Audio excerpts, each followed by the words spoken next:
On today's episode of Locked On Avalanche, the salary cap, could it be going higher than expected in the offseason? And if it does, what's that mean for the Mikko Rantanen camp and the Colorado Avalanche? Let's talk about that. New episode of Locked On Avalanche coming at you.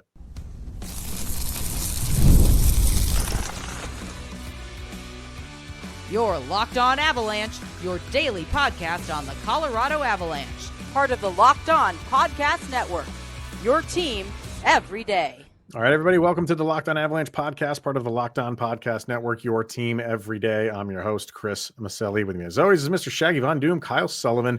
Thank you for tuning in and making it your first listen of the day. That is always appreciated. Make sure you're following us on social media outlets, LOPN_Avalanche on Twitter X, Locked On Avalanche on Instagram, Threads, and Blue Sky. Questions, comments, concerns, and opinions, lockedonavalanche@gmail.com. And follow us on our YouTube channel. Hit subscribe, get notified when a new show goes live. Make sure you are subscribed to our subtext as well. Link to that's in the show notes below.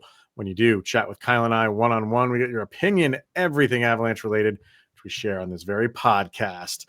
A lot to get to today, sir. And normally we do a morning leftovers segment where we talk about the game before, things that kind of were sticking with us. Putting that aside, because there's a good amount of stuff going on in the NHL that is pretty much going to absorb everything in this episode. Later on, The Athletic. We love The Athletic. They always do these player polls, and they have another one up and some really fun, interesting stuff in that poll. We'll dissect that. The Jim Montgomery firing in Boston is just, every firing to me is just so interesting. And this one absolutely is. Of course, we're going to take an Avalanche angle on that. Early thoughts before that's the next segment, but throw out a line to bait people for this thing. It's quite intriguing. Crazy. It's just so much to talk about with that. But where we're going to start today, Mr. Shaggy, is there's rumors floating around, and it's very premature. And it's, we have to wait to get a final number for what the salary cap is going to be next season. It is at least going to be 92. I think 92.5 is the exact number. 92.5 million, which is up 5% from the current one, which is 88 million. And that's what's in the collective bargaining agreement, is it goes up 5%. And if you have time, the Monday episode of 32 Thoughts, Elliot Friedman does a very good job in the very beginning of that episode of kind of breaking down what's happening right now, what potentially could happen, I should say, what's going on and what could potentially happen in the off season with this salary cap. And basically what could happen is the players and the owners have to agree to, if they want to raise it higher, they can. They don't have to just bump it up the same 5% every off season. If things are going well, and revenues are shared, everybody's paid up with escrow, and everything's hunky-dory, they can get together and say, we can raise it. Let's raise it. In fact, they did for this salary cap. It wasn't a lot, but it was something. It was very minimal. Now, what Friedman is talking about, and a few other people kind of in the know are talking about, is it went up like $300,000 for this one. Yeah, they made it to like an even 88 million. So that they bumped it up $300,000. Hey, you bump it up $300,000, it's $300,000. What the rumors are for this one is going from 92.5 to somewhere of 95 to 97 million dollars. That's a significant increase from where it is now. So, I mean, you could have a $7 to $9 million increase next year. We'll start there. Do you think it could happen? And then we have other things to talk about, obviously, with this. I would, and when you listen, if you go back, and I also implore you to listen to this, the beginning portion of that podcast, because Elliot also talked about the health of the league, which is something that is very appealing no matter where. If you don't care about millionaires getting more millionary, then at least know, coming out of COVID, the NHL is happy and healthy, which is huge. If you've been through lockouts and the mini lockouts the NHL has. This sounds like, and you mentioned the CBA, this is peaceful between the two, and the CBA will be peaceful, and the league is making money, which is big time. That's what you want to hear. That's great. And we'll talk about it more in the poll, the athletic poll, about how healthy it is and where the league could go. But when it comes to the salary cap getting bumped up, it's very interesting because they just locked up Nathan MacKinnon, which again, we're going to be in a couple of years talking about how he took, this is the best deal of the league. This Yeah, right. the salary cap going up, like Nathan MacKinnon, the Avalanche just got a steal there. This does make the Mikko situation interesting because even if it's just the extra 5%, even because I mean I understand the league rounding up 300,000. I mean, you want that nice, even, cool number.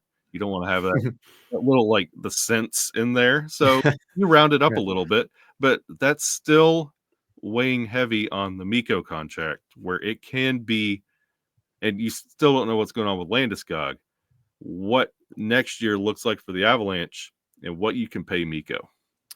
As far as the CBA goes, you have next year is the last year of that CBA, and they have said like they're going to start talking in January. So that could be buttoned up by the end of this season. Yeah. How great would that be? First of all, like you don't have to go into next season worrying about anything. And when was the last time we had that kind of conversation going into a CBA in any sport? Yeah. Like every sport, it's the contentious, and it just goes up to the 13th hour, and there's threats of another lockout. But if they can get this thing done at the end of this season, and you're playing the last year, you don't have to worry about a thing. The league is in a good spot if that can happen. But what this means for the Mikko thing, in my opinion, is you are not going to hear anything. I don't feel like a Mikko contract is getting signed at any point until the teams know an exact number. Yep. And now that's out there. Gary Bettman, and we were just talking about this before this is like a fluid thing, right? Right up until 10 minutes before we were going to record, Bettman had a press conference and he kind of just threw cold water on the whole, I don't know where someone came up with that number. In typical Gary Bettman style, needs to be the party pooper, and pretty much just said like I don't know who came up with that number. It must have been a slow news day, is what his comment was. Does he really want to come out and say yes, it's possible? He did that once before, not that long ago, and it didn't happen. So I don't think he wants to get caught in doing it again. Not that he was at fault for what he said in the past, that it could go up higher and it didn't, because he really always makes sure to cover all his bases if he's going to make a possible, like he made with that comment. I think that was 2 years ago now. Yeah. So he's not going to just come out and say like, yes, it's going to happen, or yes, it's even possible. He's just going to play it safe and say, no, this is what the CBA says. This is the route we're going to go. But if everything is good and they can bump it, I don't know why he would say no to it. And he can't say no. Well, he could, but because he works for the owners. The owners say we want to bump it up. He's going to kind of go along with what the owners say. But for the Mikko thing, because now this is out there, now this is out in the stratosphere. And even though if it could not happen, it is out there. And the internet has it now, to use the phrase. And until teams get a final number, because who else has it? Agents.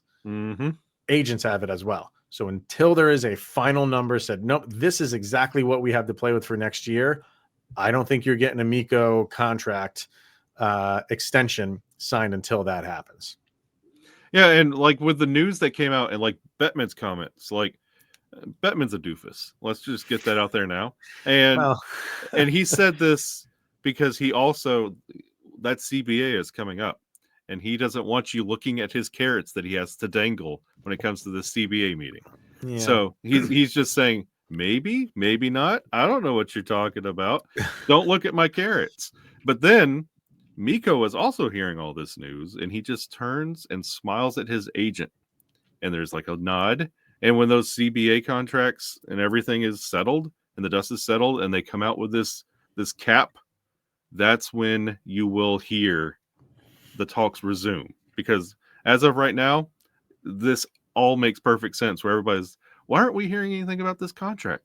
Because this is looming and you don't know what the number could be. So it'd be silly to ink a deal now when you could max it a little bit more. Maybe it'd add another 2 or 3 million on it if you just wait it out just a little bit. Either that, or you just sit, or whatever the number was that the Mikko camp came up with. And if the cap does go up a little bit more, the Avalanche can come back saying like, okay, now we're comfortable signing that number if you want to stay there. Oh, sure. You know what I mean? So it does. It absolutely works both ways. So I think everybody's kind of in a holding pattern right now. And with the numbers that they're throwing out, even beyond this next salary cap, that whole thing about Nathan McKinnon being the highest paid player on this team, that's going to be gone. Mm-hmm. And that's to no fault of his own. Obviously, he just had to sign a contract during a very difficult time for the league and the world. But because like these numbers are going to increase within 2 years, we're going to be in the 100 million a year range for a cap. It's likely he is not, when the two guys that you are going to be signing after him with Mikko and then Kale, I don't think he stands a shot to be, which is fine. I mean, he can claim that title he can claim highest paid player in the league for a year, and he can claim highest paid player on my team for a handful of years. But there's nothing you can do about the cap continuing to go up. And when you have superstar players on your team, they are the ones who are going to take advantage of that and kind of override you in terms of highest paid player on team, which is a trivial thing, but it's, it is what it is. Can we go ahead and lock this salary cap up, get the number, and then get an advance on it so we can go get a goalie and a defenseman and maybe another winger? Oof. Please. That would be, oh man, that's a whole nother it's a whole nother road that I want to, that's a whole nother avenue you just included to this thing, which I don't really want to think about because my head will explode. But why don't we talk about coaches? Talk about players enough. Let's talk about coaches and Jim Montgomery getting fired, just the coaching carousel in general. And of course, we got to bring this around to Jared Bednar. So we'll do that. Let's get our first break in, and we'll talk about that after this. First, let's hear from Prize Picks. It's the best place to get real money sports action with over 10 million members and billions of dollars in awarded winnings. Prize Picks has made daily fantasy sports accessible to all. You just pick more or less on at least 2 players for a shot to win up to 100 times your cash. And you can run your game all season long with Prize Picks. Prize Picks. It's the only real money daily fantasy platform with an injury insurance policy so that your lineups stay in play even if one of your players gets injured. And if your player leaves in the first half and does not return, Prize Picks keeps your lineup alive. Prize Picks is the best place to get real money sports action. You can join over 10 million users and sign up today. Just download the Prize Picks app and use the code LOCKEDONNHL to get $50 instantly after you play your first $5 lineup. Once again, that code is LOCKEDONNHL, and you get $50 instantly when you play a $5 lineup over at Prize Picks, where you run your game. Also brought to you by the Game Time ticketing app. Game Time is a brand new feature called Game Time Picks that makes getting tickets to see your favorite teams play live even easier. Game Time Picks, it filters out the fluff to show you only incredible deals on great seats so you don't have to waste time searching through thousands of tickets. Some of the things that we love about the Game Time app, other than the Game Time Prize Picks, that would be funny, Prize Picks app. The Game Time Picks is the all-in pricing. When you toggle the feature on, it shows you the total up front with no surprise fees at checkout. The seat view, you get a panoramic view from your seat right in the app before you buy. Lowest price guarantee, or Game Time will credit you 110% of the difference. And Game Time ticket coverage. Your purchase is covered with the most flexible customer service policy in the ticketing industry. Download the Game Time app, create an account, and use the code LOCKEDONNHL for $20 off of your first purchase. Terms apply. Again, create an account Redeem the code LOCKEDON NHL, LOCKEDON NHL for $20 off. Download Game Time today. What time is it, Mr. Sullivan? There it is. All right. So Jim Montgomery, he is the latest coach to get fired. Seems like you always get, I say latest, but really the first one this season. Seems like you always get one of these in an NHL season where early on in somewhere in November, early November to now, mid-November, someone is let go. And last year you had that with the Edmonton Oilers. They were the team that let their coach go, and look what happened after that. I don't know if that's what Boston is going after, but they've started off rough. And they felt like they had to make the move. And I think the last straw was losing to Columbus in the fashion that they did. And that would be terrible. How about that? It was funny. I was having a conversation. I think it was with Katie on subtext. And she was like, oh, no, a coach that loses to Columbus, the horror. I'm just always amazed when a coach who has done well in the short amount of time that he was there is let go. And I think it was Frank Saravelli who put up all three of the coaches that were up for the Jack Adams after the 2022 season are now fired.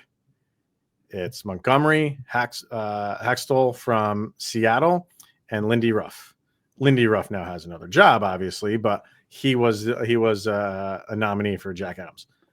So you're telling me the three guys who were considered the best in the league a year and a half ago no longer are? And this is just the nonsense I find with is there any value in coaching anymore? Do teams value a coach? I think the Avalanche very much do, and I think they're in the minority. I'll get to the numbers in a second, but I just feel like the majority of the league doesn't value a head coach. When it comes to, if you're looking at it through the eyes of the Jack Adams, again, this goes into the conversation we have every single year that Bednar's not in it. Now I'm kind of glad, because apparently that's the mark of death. It's a doom. But they vote for the hot story, not the hot coach. Like the good coaching job, you turn around and say, oh, well, that's surprising. Let's give him the Jack Adams. That's been the qualifier for the Jack Adams. It's not good coaching. That's a nice story. So Jack Adams, that's out of the way. The league, when it comes to coaching, the Boston Bruins problem is not Jim Montgomery. It's because this team has not changed in 6 years. And you keep putting them out there. It's that meme of you're poking them with a stick saying, come on, do something. They're not getting older. Father Time is unbeaten. And you can't expect this team to go out and have that stellar year they had a couple years ago. And it's not Jim Montgomery's problem. It's honestly go a little bit higher. That team, honestly, with their payroll, they could have put a better team together. That the Boston, it has nothing to do with coaching. That whole team is a mess right now because they're old and they keep expecting them to be the dynasty team that they never were. So it's not Montgomery, but hey, he's gone. It is what it is. But it's kind of skewed when you're looking at it when the Jack Adams, because that's never a good coaching. Because guess what? Bednar, Cooper, never mentioned, and they're still there. Yeah. Doing a good coaching job. Exactly. Just the bizarre thing with Montgomery is his record 120, 41, and 23. That is a 715 win percentage. How is this his problem? I genuinely can't figure it out. And you say it's not the Jack. I just bring up the Jack Adams because I just find it interesting that, not that long ago, like I said, a year and a half ago, these guys were up for the best coach in the world. And that is a skewed award because you're 100% right. It's the story behind it. It's not what they did as a coach. It's just, to me, it's the you shouldn't be here award. That and new coach on new team. it when we did it before the season started, we were looking at polls and everything like that. And who was at the top of everybody's list to win the Jack Adams before the season started? Sheldon Keefe, who just got fired from Toronto and was hired in New Jersey. What made him all of a sudden so much better from how he coached in Toronto to not coaching a minute with New Jersey yet, but he's the favorite to win. And all of I wish I had that in front of me, but the top 5 guys were almost all brand new to their team. That's not how that award should go. Getting away from the award though, Kyle, you mentioned Cooper, you mentioned Bednar. Outside of that, do you know how many other coaches have been around since before 2020? At his same job? At his same job. Sullivan, yep. And there's one more. You don't like him. Oh, no. The bod. Yeah, Rod Brindamore. That is it. Yep. Before 2020, there's 4 coaches. And it's not even 2020. You could technically say before 2022, there's only 4 coaches. Because they've with the Utah rebrand, Alex Turney was hired in 2021. They technically have hired him in 2024. Let's eliminate him from all of this. They're the only 4 coaches hired behind 2022. 27 coaches have been hired since 2022. And the oldest, if you get rid of those 4 guys, you get rid of Cooper, Sullivan, Bednar, and Brindamore, the guy who has the longest and Turney with Arizona/Utah, get rid of him too. The guy with the longest tenure, Marty St. Louis on Montreal. And I felt like he was hired last month. I know. Like that is a stain, if you ask me. That's a stain on this league that they can't keep coaches in one city for more than 2 years. You know Who why? wants to be a coach in this league anymore? You know why? It is cheaper and a quick fix to fire a coach instead of get a player. It is. You're right. And that's the easier person to blame. Yep. And we all live in a world where we have to blame somebody for something. And the coach is the easy person to blame, and he's easy to replace. Yep. Very difficult to replace a player. You can bring a new coach in and really not miss a beat. You would hope not. When things go south, you can bring in your Boudreau, you can bring in Torts, you can bring in any other insert name here of washed up coach, and they could change it around for 2 weeks, justify your decision. It's so much harder than saying, yes, our talent isn't working, and the general manager takes the blame, like, we did not do a good job with this team. You just get rid of the coach, pay another guy another $1 million, $2 million, whatever, and if he sticks around a year, double it. But that's the easy, cheap fix for coaching, and that's just how it is. It literally is a revolving door, and those guys will find other jobs because I just looking at all of this stuff, I just question how many teams really value what a head coach brings. I don't really think they do. Outside of those 4 teams, outside of Tampa, Pittsburgh, who he's on the hot seat right now, and Sullivan, he might be the next one to go. Colorado and Carolina, I feel like those 4 teams right now value what a head coach brings, and everybody else is just a figurehead. 2 of the 4 have cups. Yeah, you're right. So it's great.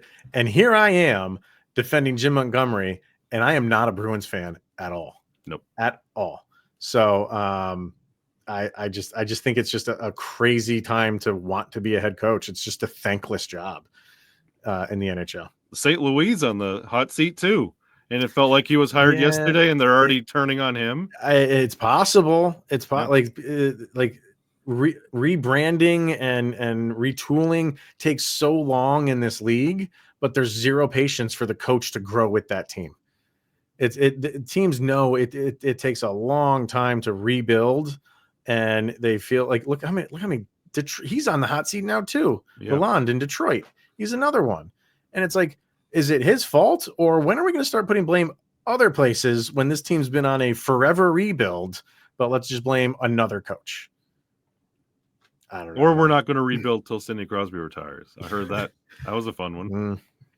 Craziness. Absolute craziness. So let's get to our last segment here, and that is the athletic player poll. Some really fun questions and fun answers. So let's get our last break in, and we'll do that next. All right, let's hear from FanDuel. Get ready to tackle the NFL action with FanDuel, America's #1 sportsbook, because right now new customers can bet $5 and get $150 in bonus bets if you win. The FanDuel Sportsbook app gives you everything you need to place live bets on the NFL all in one place. So when you get a hunch in the middle of a game, you can check out the latest stats, view live play-by-play, and so much more on the same page where you place your bets. Just visit FanDuel.com. Join today. Get started with $150 in bonus bets if your first $5 bet wins. That's FanDuel.com. Never waste a hunch and make every moment more with FanDuel, an official sportsbook partner of the NFL.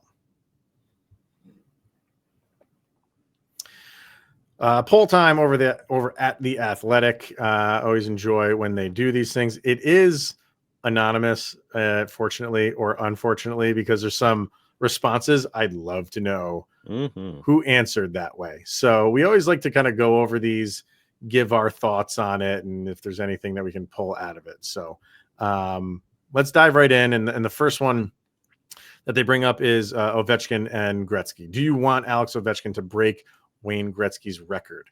98% said yes, while only 2% said no. And I'm really thinking that 2% are however many guys are left in this league that have some connection to Wayne Gretzky. If they played around when he was retiring, I got to think like those are the ones who voted no, the elder statesmen of this league. But overwhelmingly, people want that record to be broken. I absolutely agree with this. Like, it needs to happen because baseball had this problem where it was Hank Aaron for the longest time until McGuire. You got to have somebody moving the league ahead, and Alex Ovechkin needs to be, in some regards, a Wayne Gretzky to a lot of the younger generation of hockey fans, where you can witness this instead of looking back at non-HD VHS footage of Wayne Gretzky. Yes, he was incredible, just once in a lifetime talent, but right. You have to have that talent as well for the generation you're currently paying tickets to go watch your games. You have to have somebody bring everybody in, and I think Ovi is that guy. I am a huge Wayne Gretzky fan. Like I drink the juice. I everything he stands for. I'm just in awe of the guy. And I think there's some like purists who maybe like think like that like, oh, if this gets beat, dude still has ungodly records in this league. I know this is the goal one, and this is kind of like the home run record. But you're right, man. I feel like to live in a time and to be able to witness it speaks volumes to what Ovechkin is doing, because people thought that number was just unattainable. And the fact that he could do it, and the fact that we're alive to see it happen, we're going to be saying the same thing. Now, whatever number he ends up with may never be attainable. So you literally are witnessing history.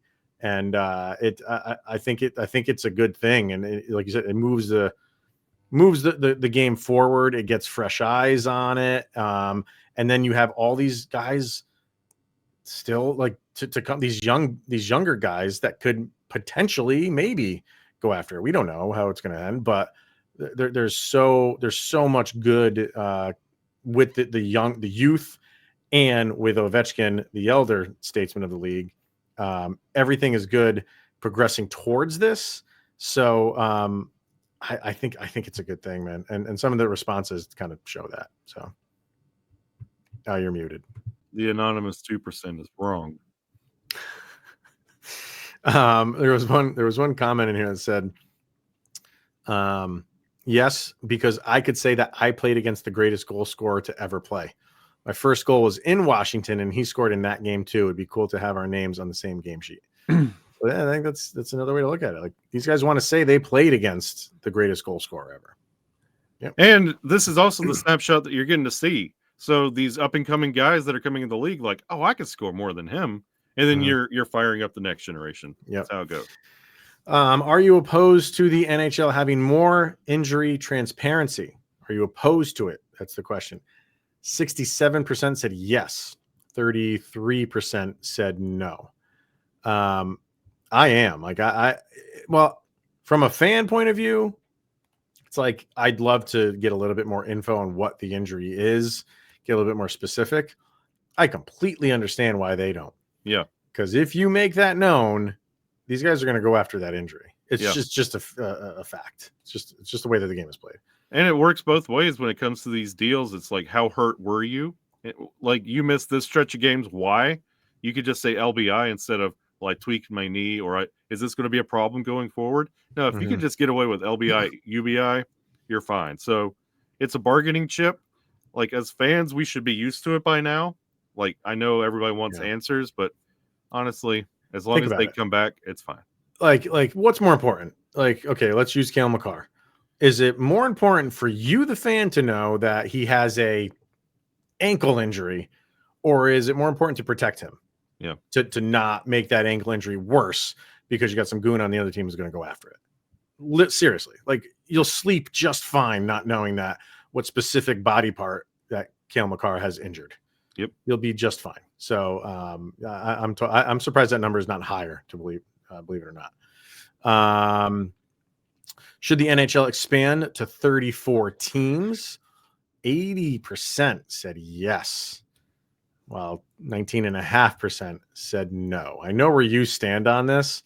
I want to say I'm indifferent on it. I just kind of have accepted that it's probably going to happen. So why rail against it? And I don't think I would. Like, we're talking about progressing the game, and like, there's the thing that they say in the post here, and it's true. Like, hockey is a global game. There is a lot of people that play this sport, and a lot of really good talent that could play in the NHL. So have a few more teams where you can get those guys in here playing the game and make the game even better. Which I get. I mean, I understand, but like, you don't want to oversaturate the league. And I mean, you kind of forget Columbus exists at times, and like, there are teams that you just kind of forget that are out there. And if you go to 34, like, I understand the business side of everything. Everybody pays their franchise fees, and the league will get healthier. You're going to have more of a gate. It's a gate-driven league. I understand all that, but you got to walk that fine line. You can't keep, like, we just had Vegas and Seattle. Like, you can't just keep expanding. Yeah. No, and there is a limit. Like, you've heard, I think it's going to go to 34. I don't know when. And I think the absolute top is 36. If you go any more than that, then maybe you start going on the downside of that. Maybe start diluting the product a little bit. I don't know. Just keep your eyes on the NFL. Like, don't do more than the NFL. Yeah. They did ask, where would you like to see a new team play? This is out of vote, so it's not a percentage thing, but number 1 was Houston. Number 2 is Quebec.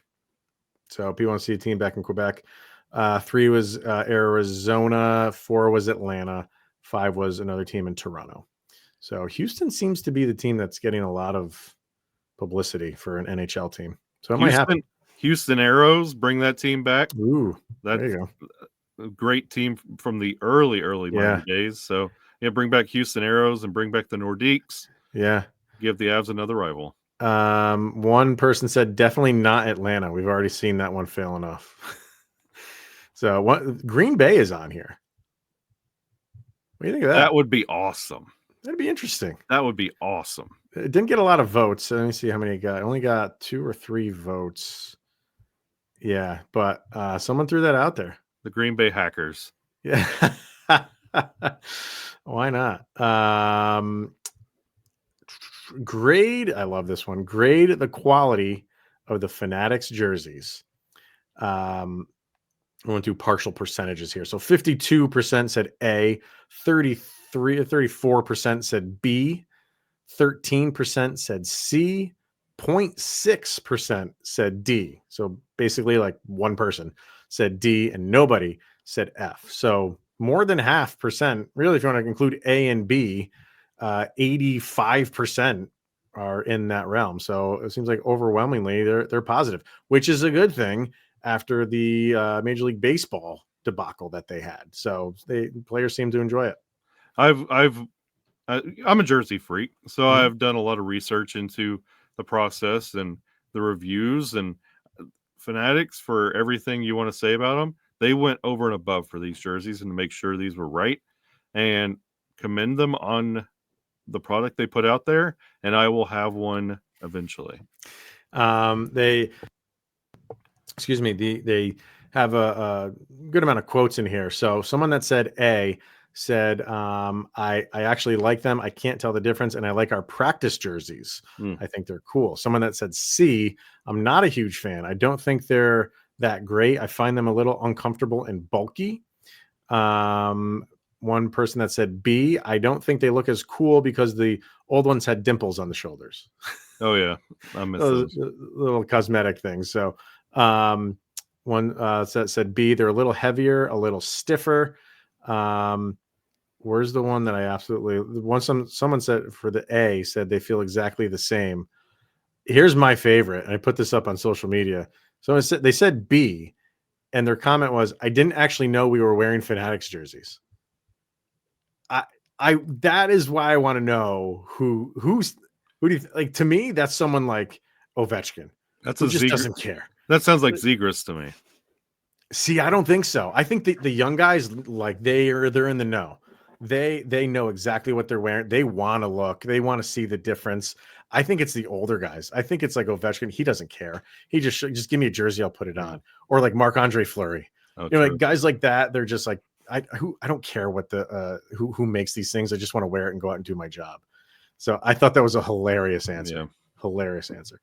And then was that the last? Oh, yeah. Here's an interesting one. Do you get more harassing messages from fans since sports betting was legalized? 67% said no, and 33% said that they do. So, I mean, it's nice that it's overwhelmingly that they don't, but that's still a third. They do. One guy says you get Venmo requests from fans. And they're demands. They're not requests. You owe me $200 because you were on the ice when such and such happened. Imagine that. Imagine that you're betting your own money. You made the decision to go make that bet, and then you have the gall to go Venmo request a player because wow. It happened not too long ago to Auburn's quarterback where it became a serious issue. Like they hounded him. It became a very serious issue that had to be addressed. Wow, I didn't know that. And for the football team, you're saying? Yeah, for Peyton Thorne. Wow, he got hounded with Venmo requests, and it's something we have to live with in today's day and age, where fans feel entitled to this. Absolutely. And you kind of understand. Hey, it helps the league, but it also opens you up to this. But I'm glad it's not an overwhelming thing. And something tells me that's a Toronto thing. You think that a lot of people there are Venmo requests in Toronto have risen 1,700%. Yeah. But again, like even though it's the minority, those people speak loud. Yeah. There's a comment in here. One guy said, "Yeah, it's real. When you ruin a guy's parlay or something, 100% that's real." I got one last game where some guy bet on my number of shots or something and then DM'd me, you effed up my parlay. Another guy says almost daily I get it. Honestly, I'd say 75% of them are them being mad about something. How'd you let in that late goal? I had the under. Thanks a lot. I've never I get in it. my life. I could never. That's just passing the blame onto somebody else. Like, hey, you that's what you get when you want to bet, man. Like that, you got to take the good with the bad. And I know we do betting ads here all the time, but I would never go as far to contact a player and say you screwed this up for me. It's part of the risk. Yeah, craziness. So, all right, that's gonna wrap it up for today's episode. We will not have an episode tomorrow. I have to go to a funeral. My grandmother passed away, so I have to go attend that. She was a hardcore Irish Yankees fan from back in the day. Like she always talked about, like the Murderers Row Yankees, and Mickey Mantle. I was a huge fan of Mickey Mantle. So yeah, so I gotta attend that. So I won't be in town. So no episode for tomorrow, but we'll be back Friday, and we'll talk about the game on Thursday night, which is against who? I completely forgot. Washington again. Oh, Washington. You're right. Yeah. So let's get some redemption there. So, all right, that is going to wrap it up for today's episode. Thank you, everybody, for tuning in and making this your first listen of the day. He is Mr. Shaggy Von Doom, Kyle Sullivan. I am Chris Maselli. This is the Locked On Avalanche podcast. Hey, look at that. You made it through another 24 hours where Sidney Crosby is that much closer to being a Colorado Avalanche. Hey, Sid, respond to my Venmo.